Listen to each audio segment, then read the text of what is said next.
J'espère que vous avez passé un chouette réveillon de Noël. Le meilleur, évidemment, reste à venir et nous sommes là pour vous accompagner.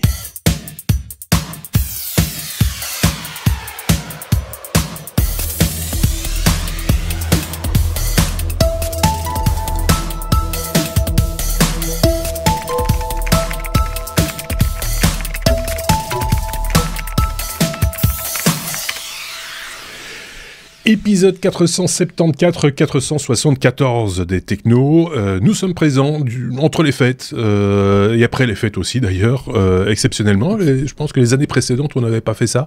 Et certains d'entre vous étaient tout perdus. Pas tout le monde, hein, parce que vous avez des occupations, vous avez acheté des cadeaux, maintenant vous cherchez à les revendre. Tout ça occupe beaucoup de votre temps. J'ai quand même trouvé 2 chroniqueurs disponibles, c'est-à-dire 2 Sébastien. Une fois de plus, ça me facilite la vie grandement. Un Sébastien à droite, un Sébastien à gauche, chacun porteur de barbe, mais de taille différente et ne ressemblant pas du tout au Père Noël. D'ores et déjà, disons-le, on vous souhaite le meilleur pour l'année à venir. Évidemment, on fait ça chaque année, et chaque année, c'est pire. Donc, on va pas trop exagérer, on va pas trop insister sur cette question, mais en tout cas, on vous le souhaite. Et voilà. Et on sera là aussi, juste après le 2 janvier, pour un épisode. Ce sera le 475, du coup. Est-ce que vous avez des trucs à rajouter pour votre défense avant de commencer, ou un commentaire particulier à faire sur la semaine écoulée, ou non, Sébastien? tu sais ce qu'on a fait l'année passée, je pense, c'était des prédictions sur 2024. Oui. Et qui ne se sont pas réalisées. Eh ben, je pense que si, en tout cas, je me demande. C'est un peu un marronnier en période de fin, au moment des fêtes de fin d'année, c'est le bilan de l'année passée et le prospectif de l'année suivante. C'est des choses qu'on a fait régulièrement. Je sais pas si on l'avait fait l'année passée. Et quand il n'y a pas beaucoup d'actualité, ça tombe bien. Bah oui, du coup, et c'est un peu le cas pour l'instant. Il n'y a pas énormément d'actualité. L'air de rien, je suis en train de meubler. En fait, on n'a rien. On n'a rien à dire. Il s'est rien passé cette semaine. Allez, ça va, toi? Oui, c'est pas mal, ça va. Oui, toi. Bon, allez, si vous voulez, on entame directement cet épisode avec un premier sujet, tout simplement.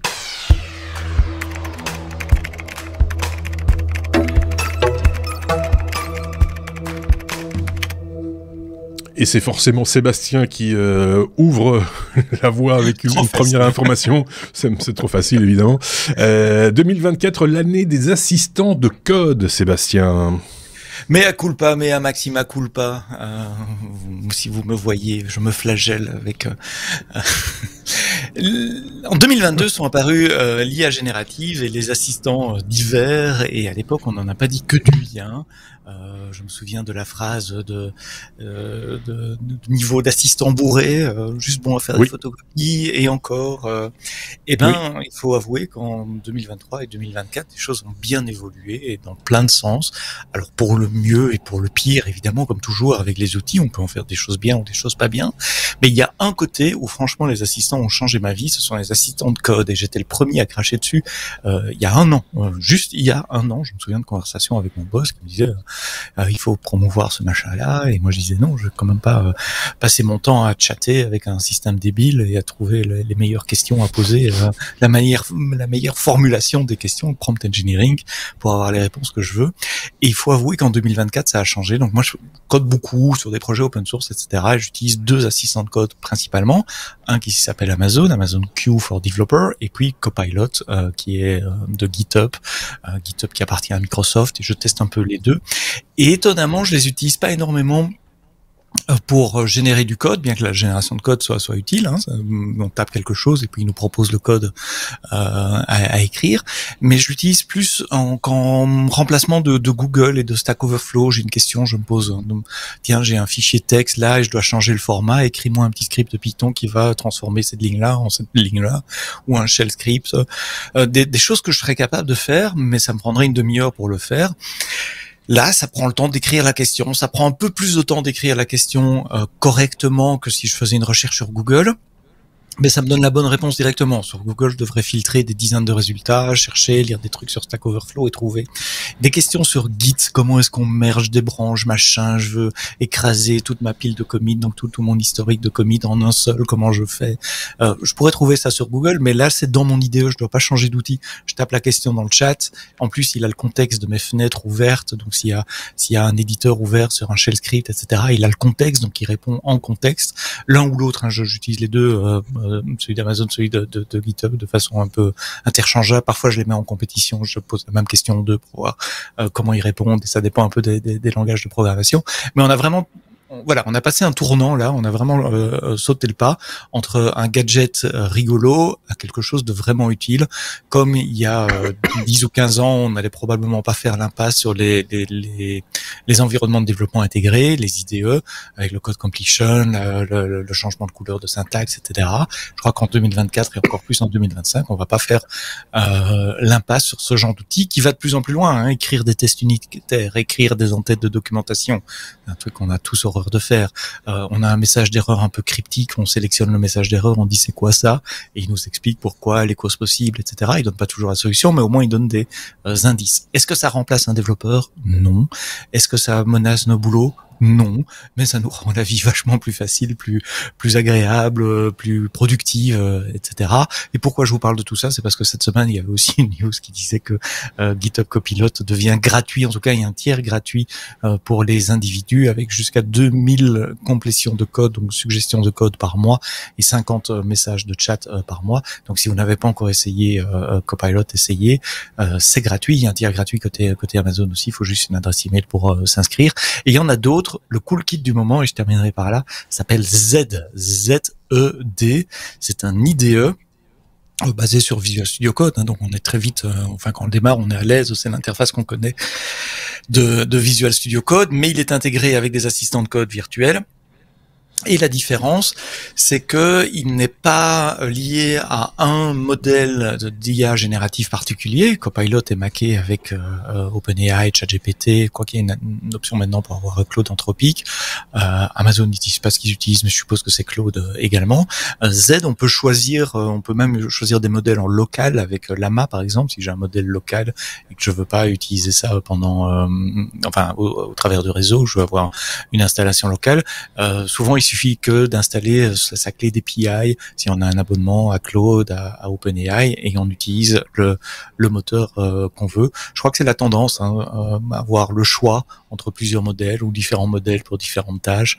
L'année 2025 dans l'IA sera côté agents. Les agents, c'est ces orchestrateurs qui vont orchestrer différentes requêtes pour différents modèles. Donc voilà, si vous écrivez du code, vous faites des choses un peu techniques, des scripts, etc., allez jeter un coup d'œil et installer dans votre IDE un assistant de code. Comme je le dis souvent, pour les actions sur lesquelles l'être humain n'a pas de valeur ajoutée réelle, par exemple, ça permet de peut-être gagner du temps. Effectivement, comme tu l'as dit, j'entendais tousser. Je me suis demandé, tiens, l'autre Sébastien s'étrangle. Est-ce le cas ou pas?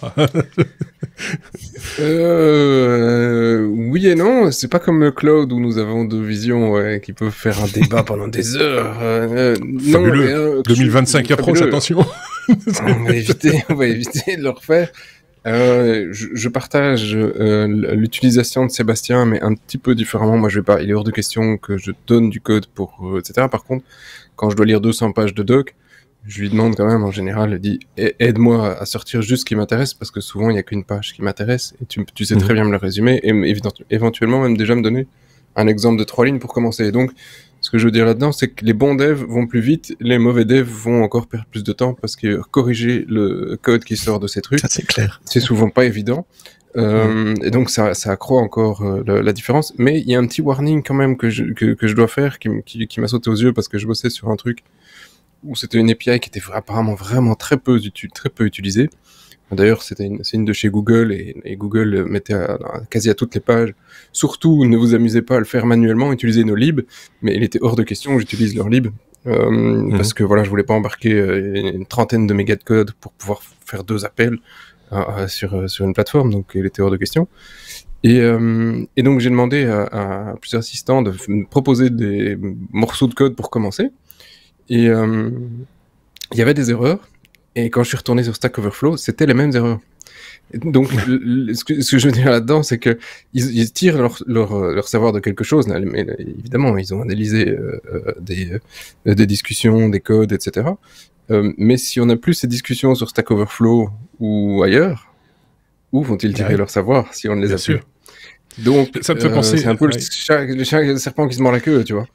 Ça me fait penser une réflexion, ou plutôt une question que j'ai vu passer de la part de quelqu'un qui parle régulièrement d'intelligence artificielle sur les réseaux et qui disait « Est-ce que prompter, c'est biaisé ?»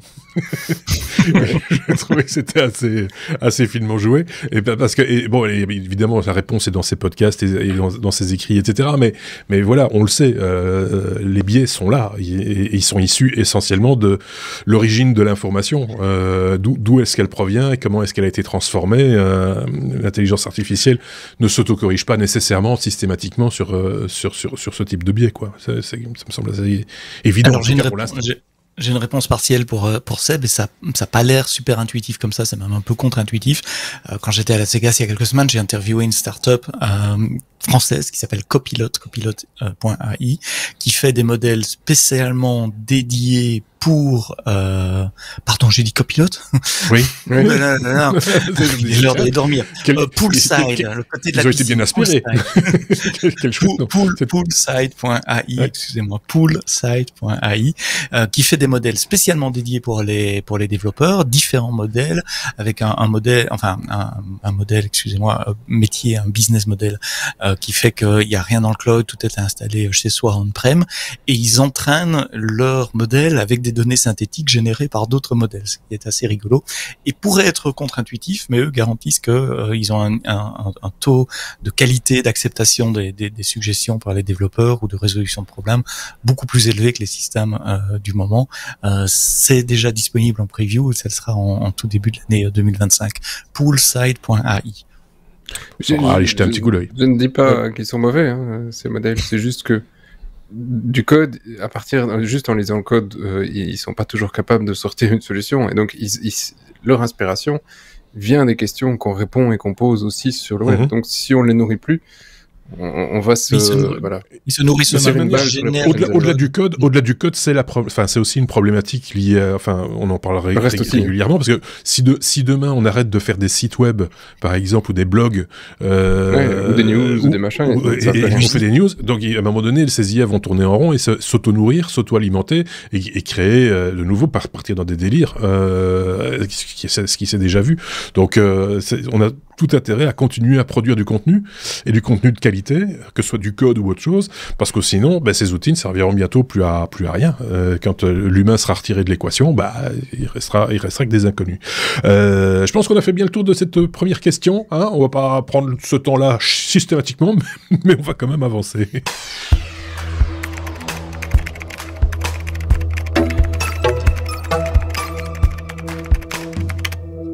Parce que, Sébastien, oui, l'intelligence artificielle, c'est une guerre technologique, si on veut, mais c'est aussi une guerre énergétique, électrique.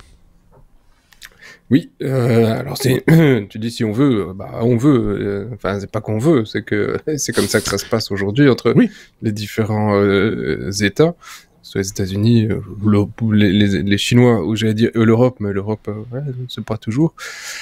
Et donc il y a effectivement quelques grosses questions qui se posent derrière, qu'il faut anticiper sur de longues années, on ne le fait probablement pas encore chez nous, donc voilà, si jamais quelqu'un nous écoute, il faut se poser la question. Oui, il faut se poser la question, est-ce qu'on veut et est-ce qu'on va le faire? Pourquoi? Parce que ça bouffe en énergie, tous ces trucs, toutes ces intelligences artificielles aujourd'hui, Colossus, donc de chez XAI, cher ami Elon Musk, mais ils ont quand même déjà aujourd'hui plus de 100 000 GPU.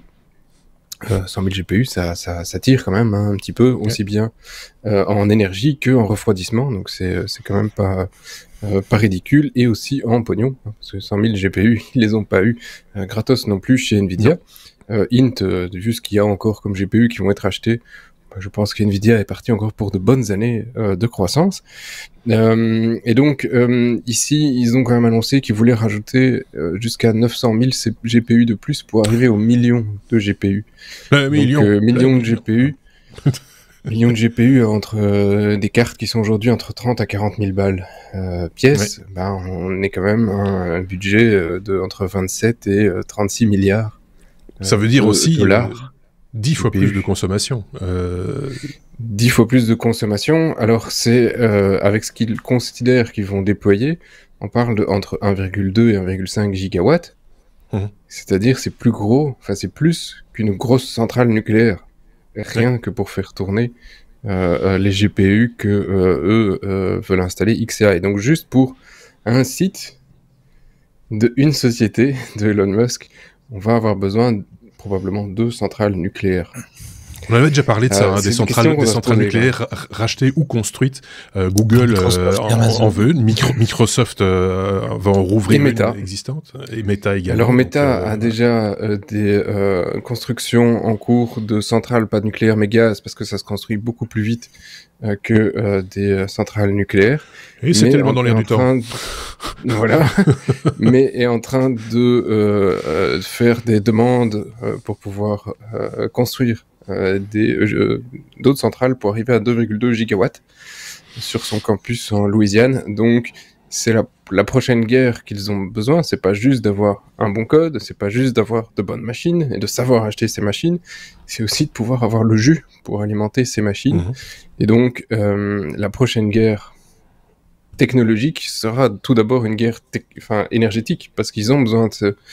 Alors ce sera du nucléaire, du gaz, espérons pas du charbon quand même, si on est mal. Mais avec des batteries et des éoliennes, ça va être chaud d'aller sortir entre 1 et 2 gigawatts sur un site.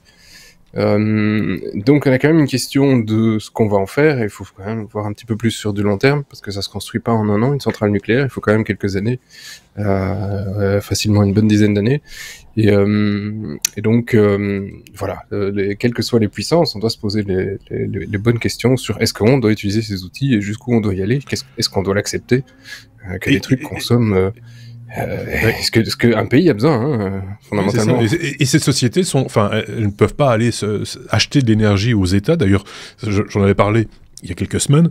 En Irlande, par exemple, Google, qui voulait encore ouvrir un data center, a été interdit d'ouvrir son 3e, je pense, data center, parce que avec les 2 existants, il consomme déjà plus de la moitié de l'énergie produite en Irlande. J'hésite entre l'Irlande et l'Islande, maintenant j'ai un petit doute, mais voilà, donc ils sont obligés quelque part, condamnés à avoir leur indépendance énergétique pour pouvoir croître, quoi, en gros. Je sais pas si l'autre Sébastien avait un truc à dire là-dessus. C'est pour ça qu'ils investissent énormément dans le renouvelable aussi, le solaire, l'éolien, en sachant que ces énergies-là sont pas disponibles 24 sur 24, 7 jours sur 7, donc le nucléaire reste une forme d'énergie malheureusement indispensable aujourd'hui. Quand tu dis 10 ans pour ouvrir une centrale nucléaire, pas aux États-Unis, et toutes les centrales nucléaires sont pas Tihange.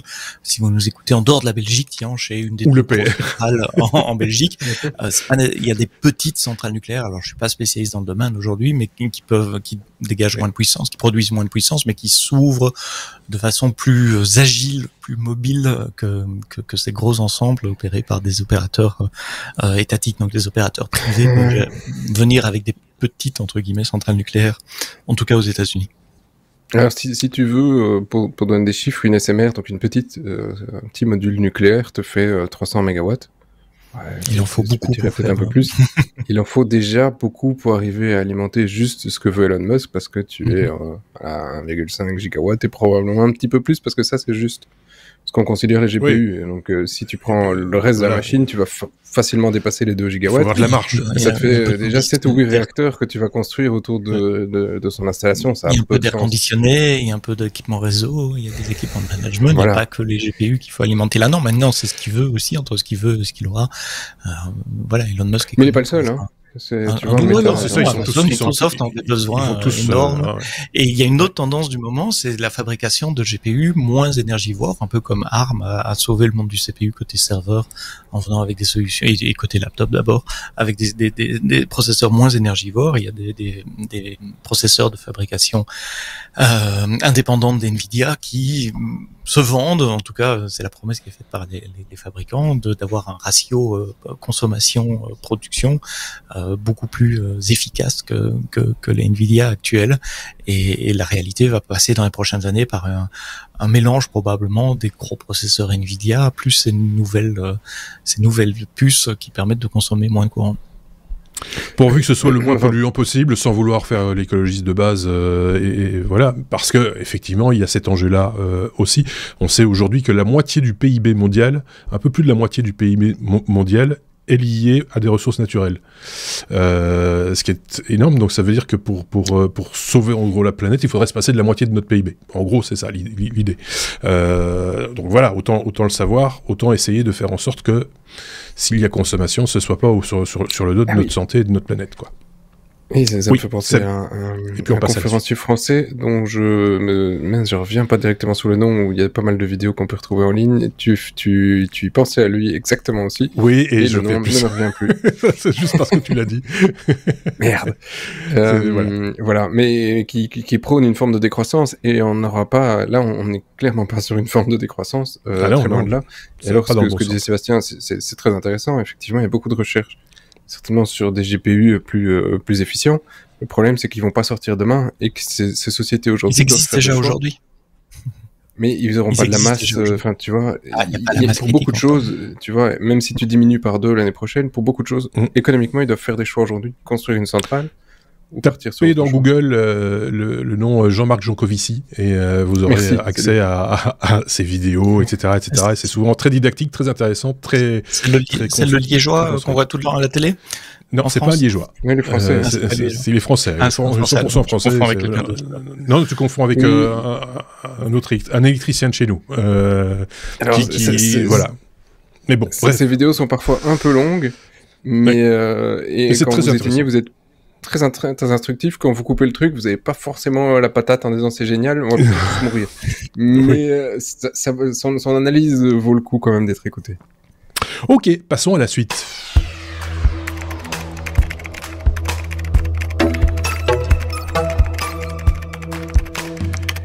Les fantômes de Spotify. Sébastien, apparemment, il y aurait des fantômes, des musiques fantômes dans Spotify. Qu'est-ce que c'est que cette histoire? Ouais, des artistes fantômes. Je suis tombé sur cet article un peu par hasard, je sais pas trop comment, pendant cette semaine, et ça m'a fasciné. L'article s'appelle The Ghost in the Machine, par une journée Lise Pelli. Ça va être publié dans un magazine qui s'appelle Harper's, c'est l'édition de janvier, mais il y a déjà un résumé qui est disponible en ligne et dont vous trouvez le lien dans les notes du podcast. En gros, l'idée, c'est que Spotify de plus en plus fait fabriquer de la musique pour ses besoins propres et met cette musique en avant. Pardon, j'aurais tout reformulé, mettre ça au conditionnel, et mettrait cette musique en avant pour diminuer leur coût de royalties pour payer des vrais artistes. En gros, le schéma qui est dénoncé par Liz Harper, c'est de dire Spotify passe des contrats à des sociétés de production qui a des artistes comme salariés, en remontant dans les notes de l'équivalent de la SACEM, la SABAM suédoise, ils ont trouvé une vingtaine de personnes qui ont écrit des musiques pour 500 artistes qui sont artistes entre guillemets qui sont sur la plateforme Spotify. Ces artistes sur la plateforme Spotify ont une bio, ils ont soi-disant fait des concerts, etc.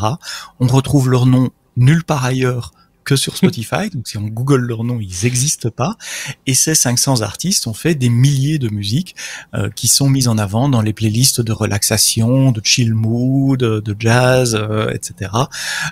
Et donc ce que Liz Harper dénonce, et que Spotify dément entièrement, c'est pour ça que je dis que je parlais au conditionnel, Spotify dit non évidemment, c'est que Spotify paye des salariés, alors c'est pas leur société, c'est une boîte de prod avec laquelle ils travaillent, pour acheter de la musique à bon marché, à prix fixe en tout cas, et remplir ses catalogues, ce qui permet de générer des écoutes, des millions de vues et de streams, sans devoir payer des royalties aux artistes.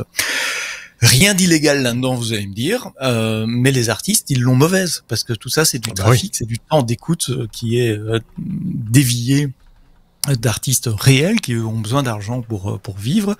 Déjà que Spotify ne les rétribue pas trop bien d'après les différents articles que j'ai lus sur le sujet. Je suis pas spécialiste de ce domaine-là. Si en plus Spotify fabrique sa propre musique, ben là il y a un vrai problème dans c'est quoi Spotify et ce caractère de gendarme ou de contrôle d'accès à ce matériel culturel essentiel qu'est la musique.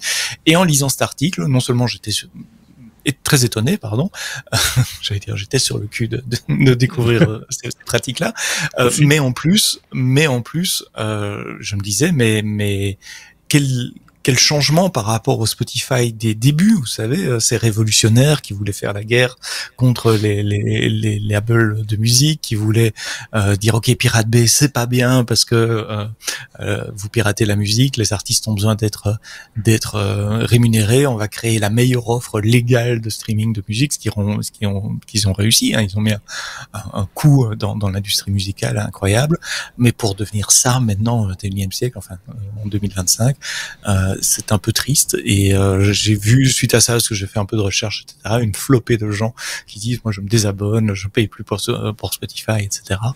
Et donc voilà, je voulais vous noter cet article et il est en clair, il n'est pas derrière un paywall, allez le lire et puis j'attends de voir la version complète de l'enquête qui va sortir en janvier dans le magazine Harper's. Moi, ça ne m'étonnerait pas du tout que cette news soit à un moment donné vérifiée. On en parlait il y a déjà plusieurs années dans le monde de la radio. Oui, ça date de 2017. C'est pas nouveau, ces rumeurs. Et même avant ça, on avait dit ce genre de plateforme telle que Spotify, sans même citer Spotify, parce qu'à l'époque, il y avait aussi Deezer qui était encore challengeant dans l'histoire, mais où on se disait, à un moment donné, l'étape suivante, c'est supprimer l'artiste. C'est tout simplement, c'est parce que l'artiste, il faut le payer, alors que ils ont pas envie de payer les gens, ils ont envie de rentrer de l'argent dans les caisses.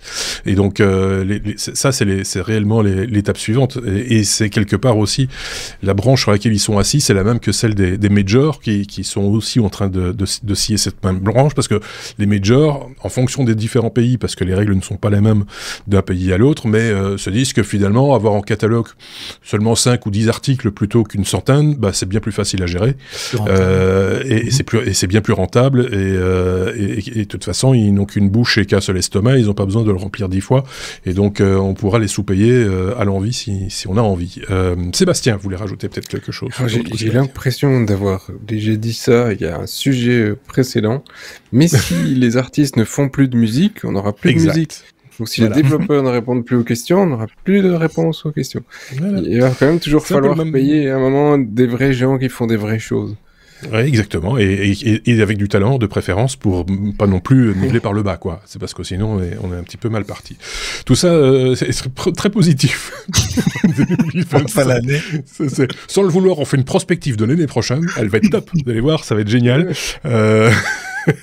Il y a peut-être d'autres choses aussi de positifs à venir, mais ça, on en reparlera en décembre 2025, c'est évidemment un tout autre sujet. Positif.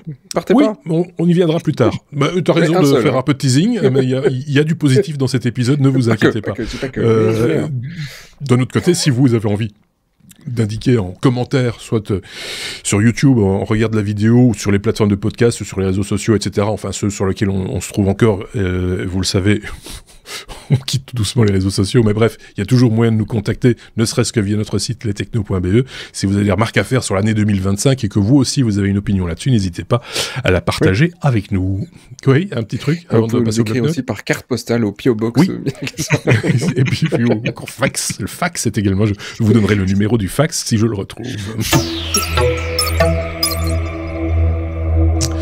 Vous connaissez le principe maintenant, le bloc-notes, ce sont quelques informations en bref qui, moi, m'ont intéressé sur le coup, comme ça, en chipotant un petit peu sur les réseaux. Le démantèlement de Google est envisagé comme une solution pour favoriser la concurrence, réduire son pouvoir monopolistique et protéger les intérêts des consommateurs sur le marché de la recherche en ligne. On a déjà évoqué cette possibilité lors de précédents épisodes. Aujourd'hui, Apple sort du verger, si je puis dire, pour s'opposer au démantèlement de Google pour plusieurs raisons. D'abord, Apple reçoit environ 20 milliards de dollars par an de Google, en tout cas c'était le cas en 2023, pour être le moteur de recherche par défaut sur Safari. La perte de cet accord représenterait donc une perte financière significative pour Apple. Le démantèlement de Google pourrait perturber l'écosystème numérique, affectant les relations relations entre entreprises et les services qu'elles offrent. Google est le principal moteur de recherche et sa séparation pourrait ouvrir des voies à plus de concurrence, ce qui pourrait nuire aux intérêts d'Apple. Par ailleurs, Apple a déclaré qu'ils n'ont pas l'intention de créer leur propre moteur de recherche, ça nécessiterait des investissements massifs, et ça irait à l'encontre de ses valeurs en matière de confidentialité. Tiens donc. En résumé, Apple s'oppose au démantèlement de Google principalement pour protéger évidemment ses intérêts financiers et commerciaux, tout en maintenant la stabilité de l'écosystème numérique et en gardant les mains propres, évidemment. D'anciens modérateurs Facebook au Kenya poursuivent Meta et son sous-traitant pour syndrome de stress post-traumatique. Oui, le même genre de syndrome que l'on a quand on passe quelques semaines au front en Ukraine, par exemple. Ils sont plus de 140 modérateurs de Facebook opérant depuis le Kenya à avoir été diagnostiqués avec ce syndrome de stress post-traumatique sévère, une anxiété généralisée et une dépression majeure à cause des conditions de travail inhumaines. Ils ont été exposés quotidiennement à des images et vidéos décrites comme atroces, des meurtres, des abus sexuels, etc. Les conséquences psychologiques sont, on l'imagine, dévastatrices. Et tout ça pour une rémunération 8 fois inférieure à celle de leurs homologues américains, malgré la pénibilité évidente de leur travail. L'action en justice vise à obtenir évidemment une compensation financière et à obliger Meta à revoir ses pratiques de modération de contenu. Plus de 61% des crypto-monnaies volées en 2024 l'ont été par des pirates informatiques liés à la Corée du Nord. Le montant total des crypto-monnaies volées a atteint 2,2 milliards de dollars en 2024, dont 34 milliards, soyons précis, milliards de dollars, donc 1,3 milliard d'euros, par des pirates assimilés à la Corée du Nord. Cette somme serait le résultat de seulement 47 vols distincts. Les attaques ont ralenti après juin 2024 suite à une alliance entre la Corée du Nord et la Russie. On se demande bien pourquoi. De façon générale, le piratage des crypto-monnaies reste une menace constante avec des pertes dépassant le milliard de dollars lors de plusieurs années récentes. Par exemple, en 2018, 1,5 milliard de dollars. En 2021, 3,3 milliards de dollars. En 2022, un record, 3,7 milliards de dollars ont été subtilisés. Et puis l'année dernière, donc en 2023, 1,8 milliard de dollars. OpenAI, la société à l'origine de ChatGPT, a été condamnée pour violation du RGPD à une amende de 15 millions d'euros par l'autorité italienne de protection des données, la Garante, ou la Garante, je ne sais pas comment on dit exactement, c'est l'équivalent de la CNIL en France ou de l'APD en Belgique. OpenAI a utilisé des données personnelles d'utilisation de ChatGPT pour entraîner des modèles d'IA générative sans leur autorisation.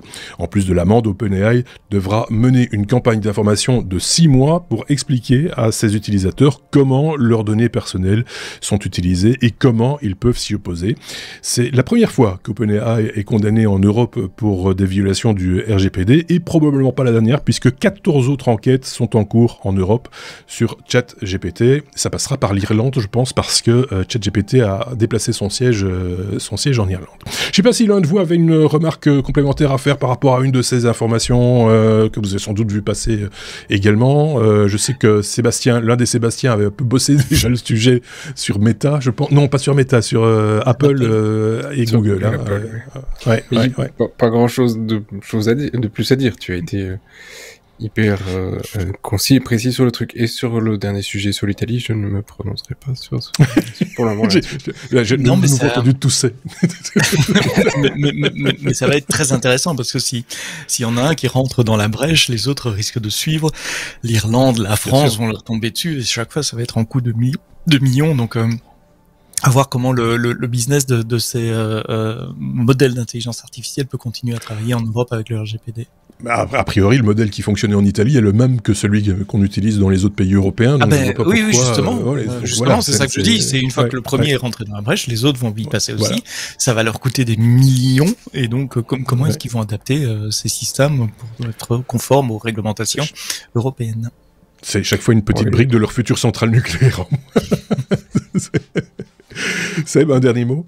Non, parce que fondamentalement, en général, même si tu leur demandes X millions, ils font tellement de milliards de bénéfices que ce que l'Europe impose est plutôt anecdotique.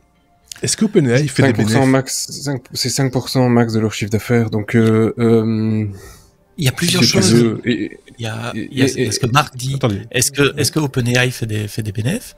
Et puis, on a vu que même des géants qui font énormément de bénéfices, comme Apple, changent leur plan et retardent l'apparition de certaines fonctionnalités en Europe, le temps de vérifier si c'est bien compliant ou de mettre les points techniques. C'est une question d'image aussi, hein. C'est une question d'image. C'est ça. Et Apple, c'est surtout ça, parce que la plupart, il y a deux optiques des boîtes américaines vis-à-vis des autorités européennes là-dessus. La première, c'est on le sort pas en Europe, tant pis pour vous. Donc il y a une forme de chantage, et on l'amènera pas. Et Apple est plutôt dans ce forme de bras de fer sur certains produits en disant oui, enfin, je t'enjoins à aller lire les décisions en Irlande avec Meta et leurs avocats. Et ce qui est super intéressant là-dessus, c'est qu'en général, ils y vont pas tout seuls. Il y a aussi les États-Unis. Les gouvernements sont là aussi pour négocier. Donc, en général, tu as quand même deux grosses optiques. La première de on s'en fout, les gars, on fera du chantage d'une manière ou d'une autre pour que ça passe. Ou à un moment, il y a une autorité qui te dira, qui te mettra un tampon, ça passe. Et le deuxième, c'est on s'en fout, on paye, et de toute façon, on gagne de l'argent. Les adaptations qu'ils vont faire seront suffisamment minimales que pour reprendre 4-5 ans de dossier dans les dents avec les avocats et compagnie, pour de toute façon repayer une amende dans 4-5 ans. Ce sera encore assez mineur. En général, c'est pas ça qui, d'un point de vue mentalité, va arrêter une boîte américaine. Autant le savoir. Je pense que là-dessus, d'un point de vue européen, on est les dindons de la farce. Mais ça n'engage que pas, on pourra en discuter. Mais bon, voilà, c'était de nouveau. Oh là là, il faudra qu'on en reparle, mais c'est tout un débat. Je me demande si on ferait pas mieux d'inviter des gens à la maison pour en discuter. Parce que j'ai pas assez de place sur le disque dur pour enregistrer un épisode comme ça. Donc passons à la suite, parce que oui, mais.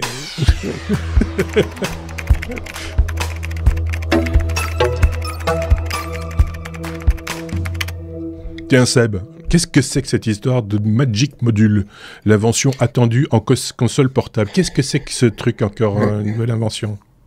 Non? Alors non, ça n'a rien à voir avec Magic Charnia, qui n'est plus de nôtre d'ailleurs, je pense, ni Magic System, mais Magic Module. Magic Module, qui est alors une solution à un problème que tous ceux qui ont une console portable ont, c'est que bon, alors, peut-être ils n'ont pas tous le problème, mais certains ont, leur petit bouton leur plaît pas. Hein, donc tu vois, t'as l'écran, l'écran tu peux pas rien dire, l'écran il est au milieu du truc, hein. S'il est derrière tu vois pas, donc l'écran t'as pas le choix, en général il est bien mis. Par contre les boutons, il y en a un il va dire ah ouais mais c'est pas mis, moi j'aurais voulu plutôt un petit truc tactile, les pads, les commandes, pad, j'aurais voulu un pad plutôt qu'un truc, voilà, un petit levier, j'aurais voulu un truc tactile, j'aurais voulu, et donc bon vieux joystick. Un petit joystick, oui, il y en a, et donc c'est où je suis gaucher, merde, j'aurais voulu le mettre dans l'autre sens, les gars, moi j'aurais voulu le pad à gauche, et donc donc toutes ces problématiques ne peuvent pas être résolues dans un design standard. Et donc les Chinois nous ont sorti un petit truc. Alors les Chinois je connaissais pas la marque avant de la découvrir pour ce sujet, et elle est assez récente. C'est Aiyaneo. Et donc ils se sont dit, première mondiale.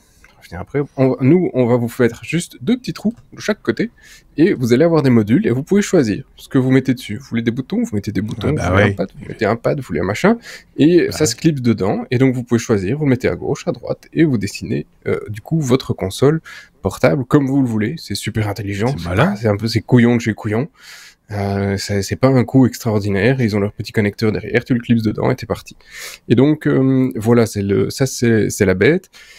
Et ils ont quand même déjà beaucoup de consoles. C'est une marque qui effectivement a pas mal de trucs rétro dans le design. Et t'as des trucs qui ressemblent à des Game Boy, à des DS, à des machins, mais avec des trucs hyper récents.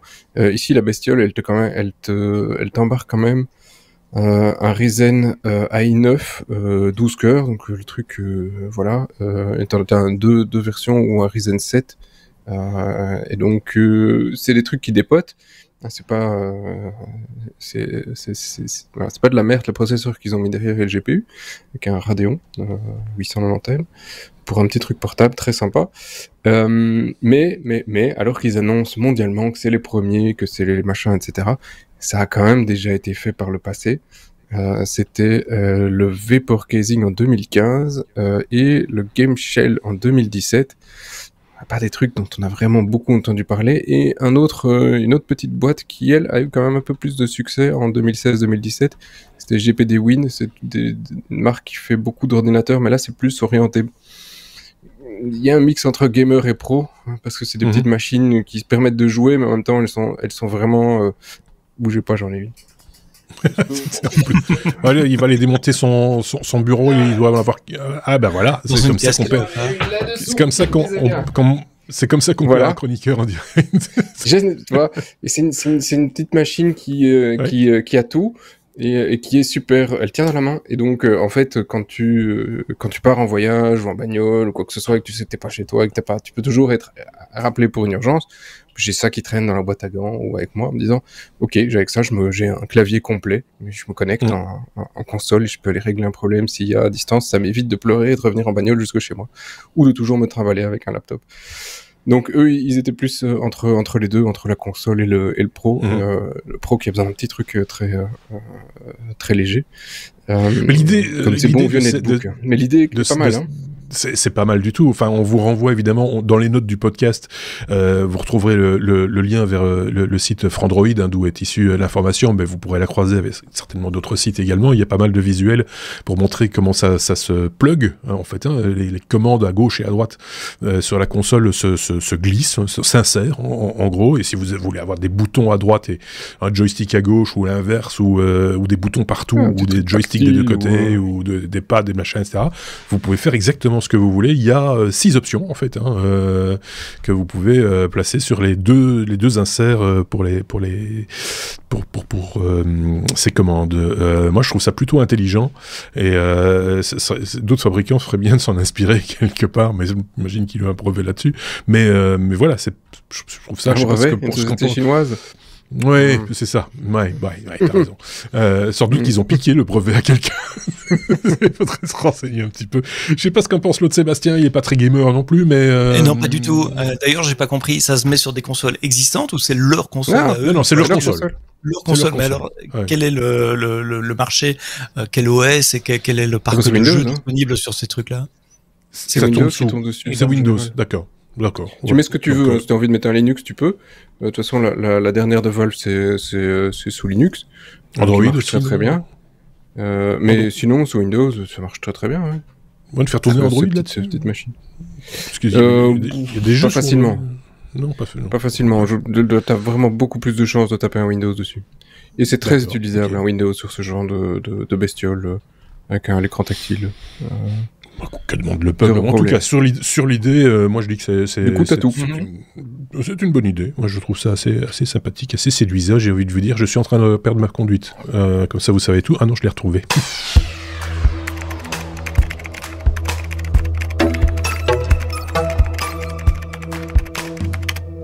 Allez, on va quand même faire un petit inventaire de 2024 des technologies qui ont disparu durant cette année, Sébastien, parce que chaque année, évidemment, il y a des choses qui disparaissent par obsolescence programmée ou non, soit parce que ça n'a pas rencontré de succès de public ou de rentabilité quelconque. De quoi vas-tu nous parler ? Oh, plein de choses. J'ai entendu Thierry faire son marronnier la semaine passée dans l'épisode, donc je fais le mien. Voilà. C'est moins risqué que les prédictions pour 2025. Je n'oserais pas. Donc je préfère dire voilà, ce qui est mort en 2024, c'est beaucoup moins risqué comme chronique. Il y a un site belge qui a fait sa liste. J'en ai trouvé un autre, PC Mag pour ne pas le nommer, qui a fait sa liste mois par mois. Alors, je vais pas aller à travers toute la liste, mais essayer d'en prendre un par mois parce qu'il y a des choses plutôt rigolotes. En janvier 2024 a disparu les Twitter NFT profile photo. On pouvait mettre sur Twitter comme photo de profil un NFT. Souvenez-vous, c'était ces trucs qu'on achetait, enfin que certains ont acheté très cher, cette preuve d'achat ou de détention, preuve digitale d'achat d'un objet digital comme une photo, etc. Bon, les NFT sont venus, ils sont partis, ils sont morts. Au final, quasiment. On rappelle notamment que Jack Dorsey, le fondateur de Twitter, avait vendu son premier tweet. Jack Dorsey ? Vendu un NFT, Jack Dorsey. Il l'avait vendu pour 2,9 millions en 2021 et l'heureux propriétaire a réussi à le revendre un an plus tard pour $280. Donc je suis prêt à discuter de l'avenir des NFT quand on voit les prix tels qu'ils ont chuté. Google Search Cache View en février, vous savez qu'il y a 38% des pages web depuis 2013 qui n'existent plus et une des fonctionnalités pratiques de Google, c'est qu'il cachait les pages anciennes, même si le site n'existait plus, on pouvait aller voir la version cachée. En général, il servait pas la CSS correctement. En plus, ça faisait un design un peu, mais au moins, on avait le contenu et on pouvait lire. Eh bien, c'est fini. Ils ont transféré ça sur le Internet Archive, l'archive Internet, qui a cette fonctionnalité que vous avez peut-être déjà utilisée, qui s'appelle Wayback Machine. On peut voir un site web, comment il était à telle date, il y a 5 ans, il y a 10 ans, etc. C'est assez rigolo, mais on ne trouvera plus ça maintenant dans Google Search. Un disparu de février également, bien qu'il ne soit jamais sorti, c'est la voiture d'Apple. Ça faisait 10 ans qu'il y avait des rumeurs qu'Apple allait sortir une voiture, etc. Alors en février, on a eu la confirmation que la rumeur était correcte. Apple travaillait bien sur un projet de voiture et ils ont annoncé. Mais on va pas le faire. Qu'ils démontaient les équipes et qu'ils viraient tout le monde ou remettaient les gens dans d'autres équipes, mais que le projet était annulé par Apple. Twitch a aussi abandonné un service sympa en mars. C'est un service qu'on trouve sur Spotify, justement, on en parlait avant. On trouve ça sur Netflix aussi. Ce sont les watch parties, le fait de pouvoir regarder quelque chose à plusieurs en même temps, même si on n'est pas physiquement dans la même scène. Apparemment, ça ne portait pas ses fruits sur la plateforme qui appartient à Amazon. Arrivé trop tard. Twitch, ça aurait dû arriver pendant le Covid. Quand on était tous bloqués à la maison, c'est ça. Exactement. Et je crois que c'est plutôt venu après le Covid, tous ces watch parties. C'est une idée qui a germé pendant le Covid et puis le temps de l'implémenter. Alors, puisqu'on parle d'Amazon, le Just Walk Out, c'est une technologie d'Amazon qui permet de faire des magasins sans caissier. On en a déjà parlé dans les technos. On rentre dans le magasin, on prend ces trucs, il y a des caméras, des capteurs, des détecteurs en toutes sortes. On sort et on est facturé sur son compte Amazon. Évidemment, à l'entrée, il faut dire qui on est, donc il faut scanner un QR code dans son appli Amazon pour qu'il sache quand on est. Bon, ils ont décidé de réduire la voilure de ce côté-là et d'arrêter de déployer leur magasin à eux, mais ils vendent toujours la technologie en marque blanche pour les marques qui veulent implémenter cette technologie chez eux. Ceci nous amène au mois de mai et une brillante idée de Facebook qui s'appelait le Meta Workspace. C'était Facebook pour le travail, quoi. Si tu avais envie de savoir ce que le comptable avait mangé à midi ou l'équipe légale avait passé ses vacances, il y avait Facebook at Work. Je l'ai jamais vu en Europe. Je me demande si c'était disponible en Europe ou si c'était un truc uniquement US. J'ai jamais vraiment cherché non plus.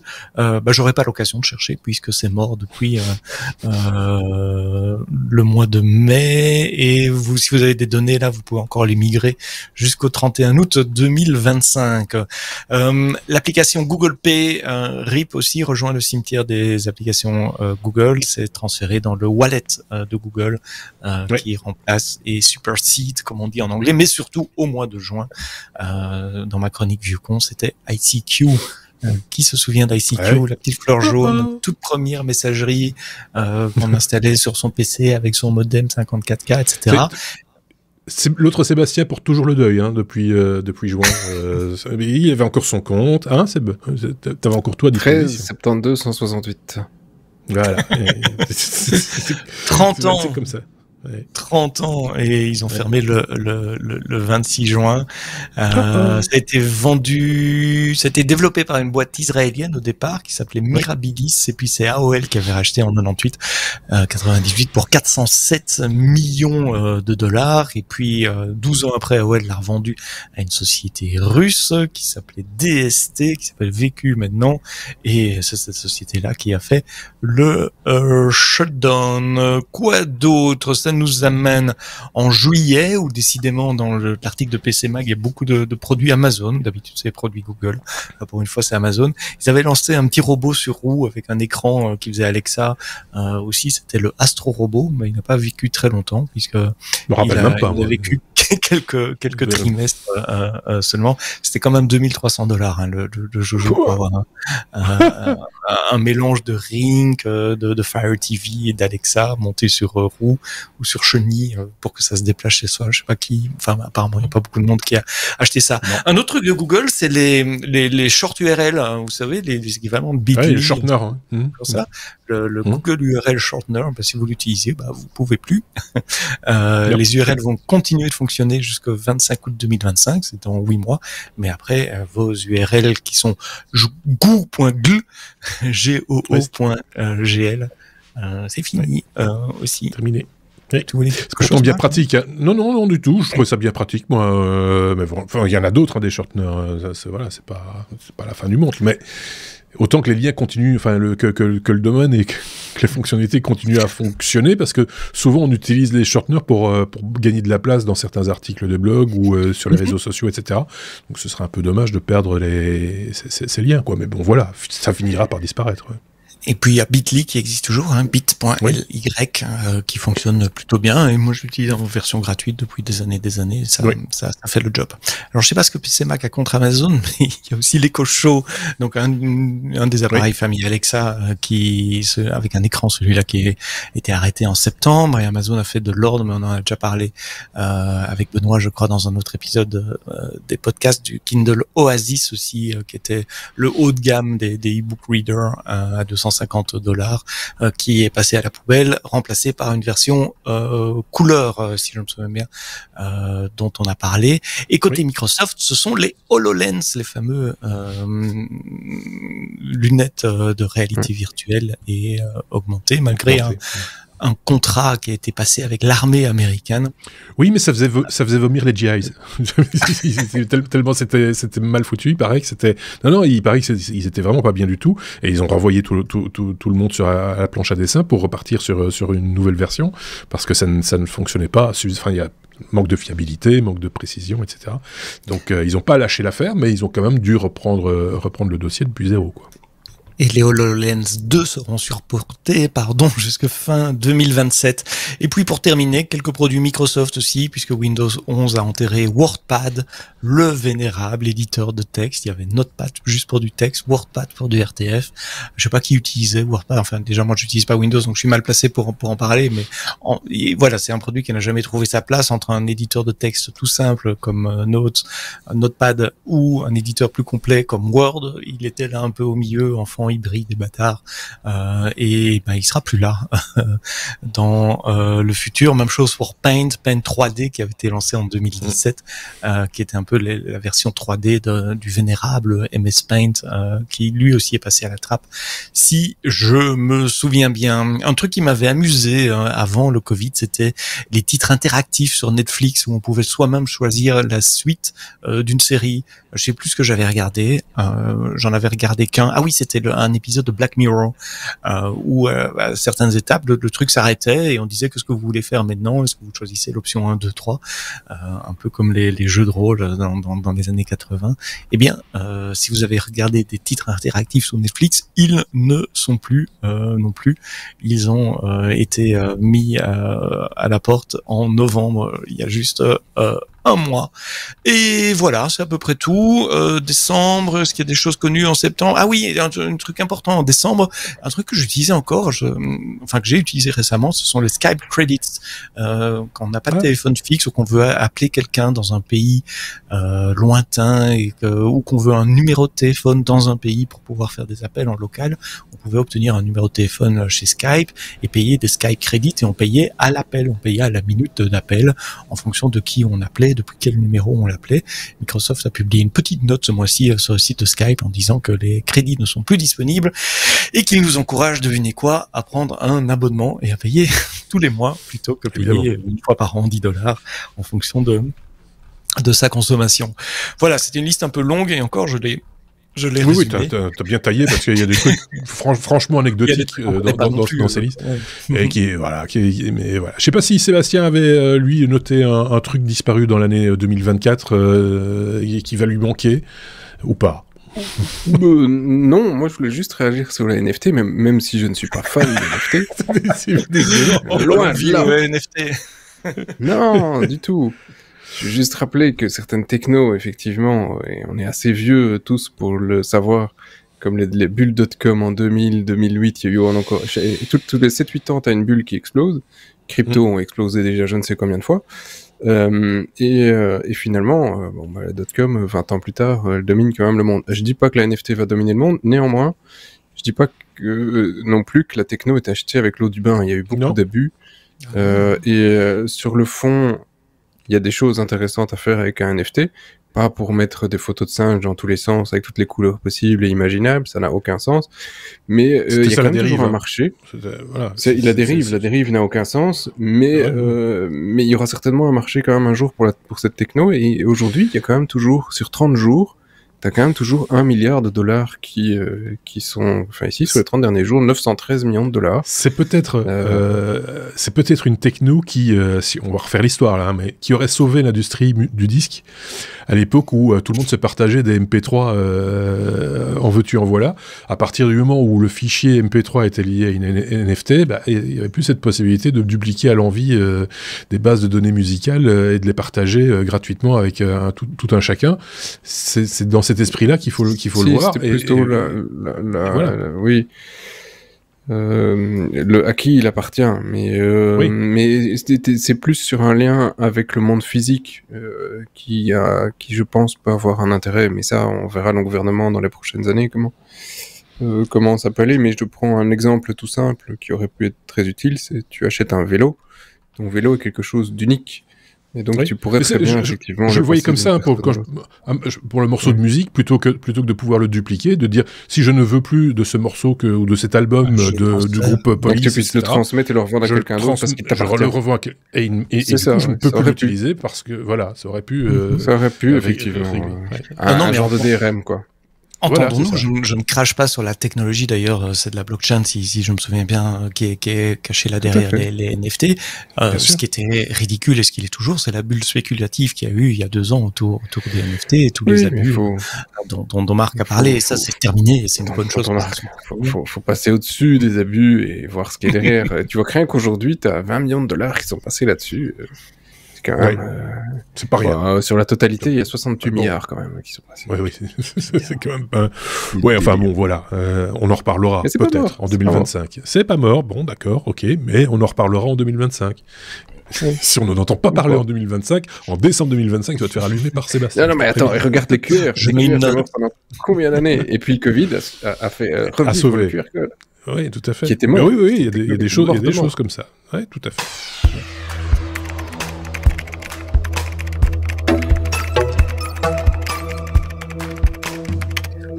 On nous l'a changé ou quoi? Sébastien qui va nous parler de vélo électrique à assistance électrique. C'est dingue. T'en as pas parlé en toute l'année. Juste à la dernière minute, tu pouvais tenir encore quelques jours et tu t'es lâché là. Oh là là, ça y est, j'y vais. On va parler de Cargorou qui est disparu. C'est parti. C'est voilà. fini. Cargorou, c'est fini. Vous le connaissez peut-être pas forcément, sauf si vous habitez dans certaines villes belges. Comme Amsterdam, non, ok, d'accord. Comme Utrecht, non plus, La Haye non plus, Eindhoven non plus, Arnhem, Nîmes, mais Anvers, Louvain, oui, et Berlin, non. Mais donc, si vous habitez en Belgique, Anvers et Louvain, ok, c'est mort. Ces trucs-là ils vont être emballés. Et il y avait même une ville en France, je sais plus, je la trouve plus, je sais plus si c'était Le Havre ou autre, mais bref, il y avait une ville en France qui essayait. De quoi il s'agit, quoi. C'est des cargos roues. Oui, donc c'est des vélos électriques. Voilà. Cargo. D'une marque néerlandaise spécialisée. Qui s'appelait Cargorou. Et donc effectivement, c'est des vélos. Eux, c'est pas des vélos classiques 2 roues, c'est des vélos plutôt cargo.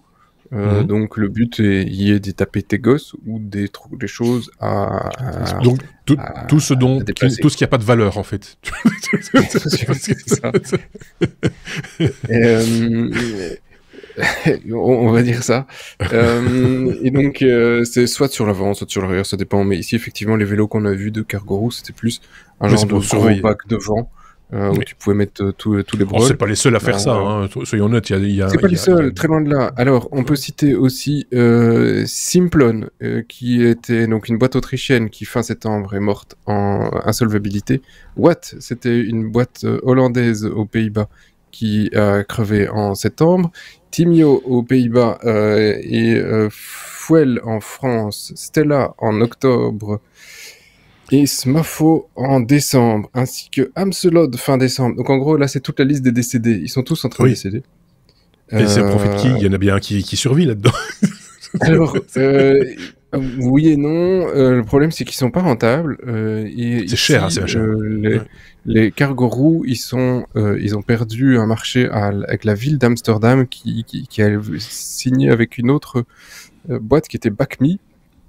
Et donc, au moment où ils ont perdu l'appel d'offres, Cargorou a dit mais si on perd Amsterdam, probablement que nous on ne survivra pas. Effectivement, voilà, ils n'ont pas survécu.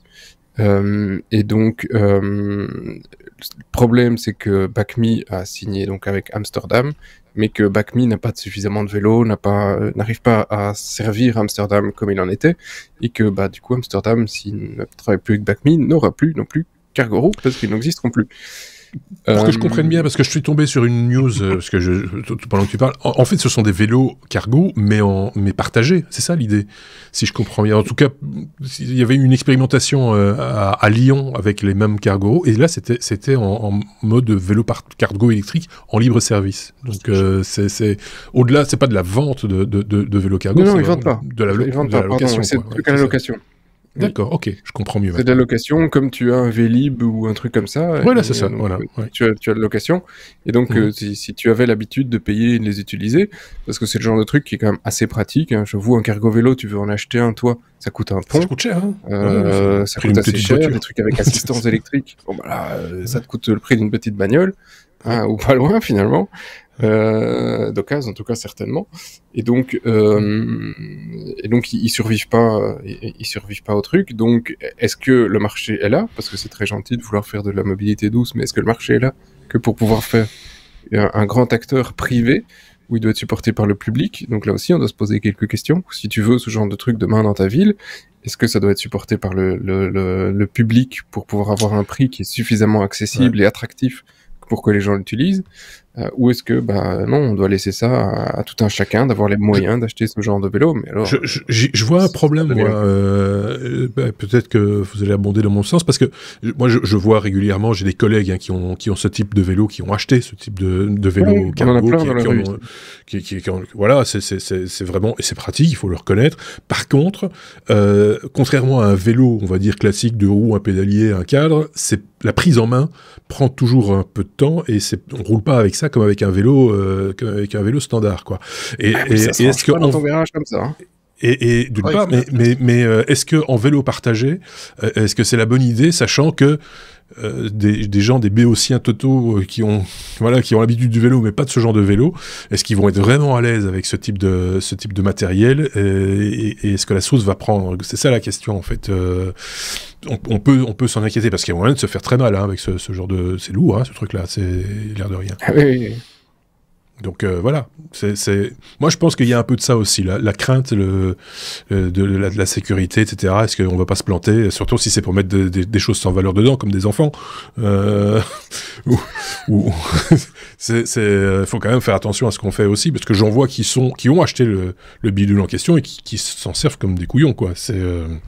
Parce qu'ils ont tellement peur sur la rue qu'ils vont sur le trottoir et ils écrasent des piétons, par exemple. Ça peut arriver. Oui, vu la taille de ce genre de vélo, c'est difficile à mettre sur un trottoir, quand même. Moi, j'en connais qui le font.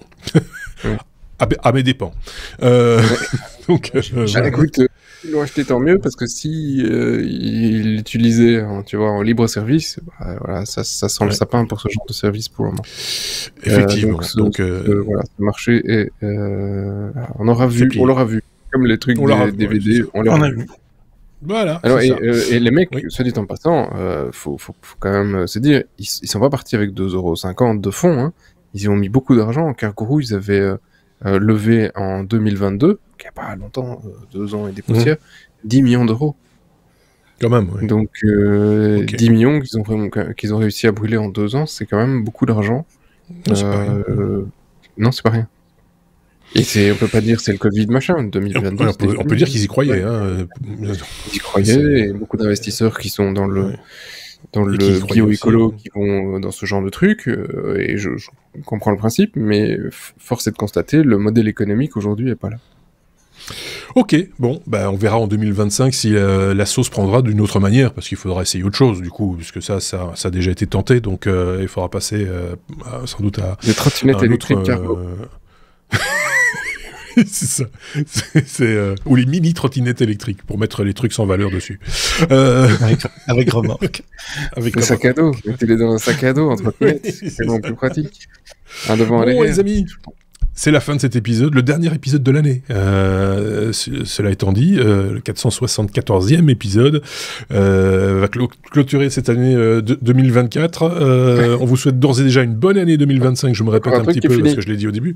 Et on va se retrouver le 2, directement, le 2 de l'an. Le 2 de l'an 9. Qui est 25, avec une autre équipe, je pense. Non, je garde un des deux Sébastien, si je dis pas de bêtises. Là, ouais. Ouais, c'est ça que j'étais en train de chercher. Avec Thierry, je crois, de mémoire, voilà. Et donc, on se retrouvera à ce moment-là. N'hésitez pas à laisser des commentaires, comme d'habitude, hein, sur notre site ou sur les plateformes de podcast ou sur YouTube, évidemment. Il y aura quelques changements la saison prochaine, pas la saison prochaine, l'année prochaine, dans la forme, pas dans le fond, mais dans la forme des technos. On aura l'occasion d'en reparler, et puis vous allez en profiter, évidemment, à partir du mois de janvier, mais après le 6 janvier, après le lundi 6 janvier. Le temps qu'on mette tout ça en place. Merci à tous les deux, passez encore un bon réveillon et on se dit à très bientôt pour de nouvelles aventures. Salut!